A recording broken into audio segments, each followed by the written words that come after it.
TCN news मध्ये आपले स्वागत आहे। नमस्कार मित्रांनो, आज आपण महाराष्ट्रातील एक गंभीर सामाजिक प्रश्न बंजारा समाज व आदिवासी समाज यांच्यातील आरक्षणाच्या वादाबद्दल चर्चा करणार आहोत।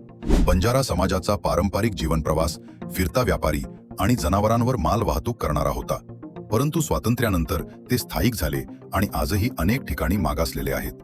तेलंगणा, आंध्र प्रदेश, कर्नाटक येथे बंजारा समाजाला अनुसूचित जमाती म्हणजेच ST मध्ये स्थान दिले गेले आहे, तर महाराष्ट्रात त्यांना विमुक्त जाती भटक्या जमातीमध्ये ठेवले आहे। त्यामुळे समाजात असंतोष असून त्यांचे म्हणणे आहे की शेजारील राज्यात आम्हाला ST मिळते, मग महाराष्ट्रात का नाही?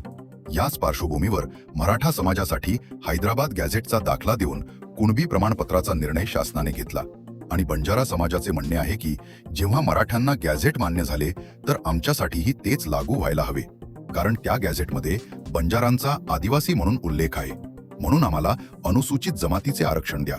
दुसरीकडे आदिवासी समाजाचे म्हणणे आहे, आम्ही पिढ्यानपिढ्या जंगलात राहणारे, निसर्गाशी निगडीत जीवन जगणारे, आमच्यासाठी आरक्षण म्हणजे जगण्याचा आधार आहे। जर बंजारांना ST आरक्षण दिलं तर आमच्या आरक्षणात त्यांचा हिस्सा वाढेल आणि आमचे हक्क कमी होतील। त्यामुळे आदिवासी समाजामध्येही तीव्र असंतोष निर्माण झाला असून यवतमाळ, नाशिक, नंदुरबार, गोंदिया, गडचिरोली आदी जिल्ह्यांत मोठे मोर्चे काढले जात आहेत। आज घाटंजी शहरात आदिवासी समाजाचा भव्य मोर्चा तहसीलदार कार्यालयावर नेण्यात आला, ज्यामुळे संपूर्ण शहरातील वाहतूक ठप्प झाली। हजारो लोकांची उपस्थिती होती आणि विविध संघटनांनी सहभाग घेतला। याआधी घाटंजीतच बंजारा समाजाचा भव्य मोर्चा पार पडला होता आणि तोही प्रचंड लक्षवेधी ठरला होता।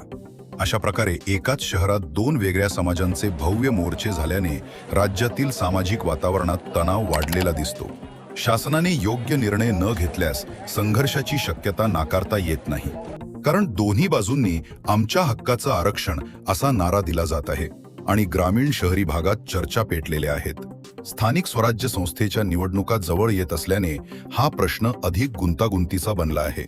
विरोधी पक्ष सरकारवर दबाव आणत आहेत, तर सत्ताधारी पक्ष दोन समाज नाराज होऊ नयेत याचा समतोल साधण्याचा प्रयत्न करत आहेत। मुख्यमंत्री देवेंद्र फडणवीस यांच्यासमोर हे मोठं आव्हान आहे की बंजारांचा विश्वास कसा राखायचा आणि आदिवासींचा रोष कसा टाळायचा। समाजशास्त्रज्ञांचे म्हणणे आहे की आरक्षण हे सामाजिक व शैक्षणिक मागासलेपणावर आधारित असावे। भावनिक दबावाखाली घेतलेला निर्णय धोकादायक ठरू शकतो। एका समाजाला दिलेले आरक्षण दुसऱ्याचा हिस्सा कमी करते, त्यामुळे सरकारने शास्त्रशुद्ध अभ्यास करणे आवश्यक आहे। पुढील काळात शासन एखादी समिती स्थापन करून अभ्यास करेल आणि त्यानंतरच निर्णय घेईल, पण तोपर्यंत आंदोलनं आणखी तीव्र होण्याची शक्यता आहे आणि कायदा सुव्यवस्था बिघडण्याचा धोका आहे। एकूण पाहता महाराष्ट्राच्या सामाजिक संरचनेत मोठा तणाव निर्माण झाला असून बंजारा समाजाची मागणी योग्य की अयोग्य यावर मतभेद असले तरी प्रश्न टाळून चालणार नाही, कारण आदिवासी समाजाची भीती तितकीच खरी। सरकारने त्वरित आणि न्याय्य निर्णय घेतला नाही तर राज्यात मोठ्या चळवळी उभ्या राहण्याची शक्यता आहे।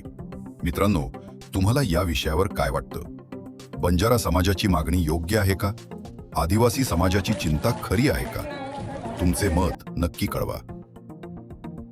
हा व्हिडिओ लाईक करा आणि आपल्या मित्रांपर्यंत शेअर करा। भेटूया उद्याच्या नवीन घडामोडींसह।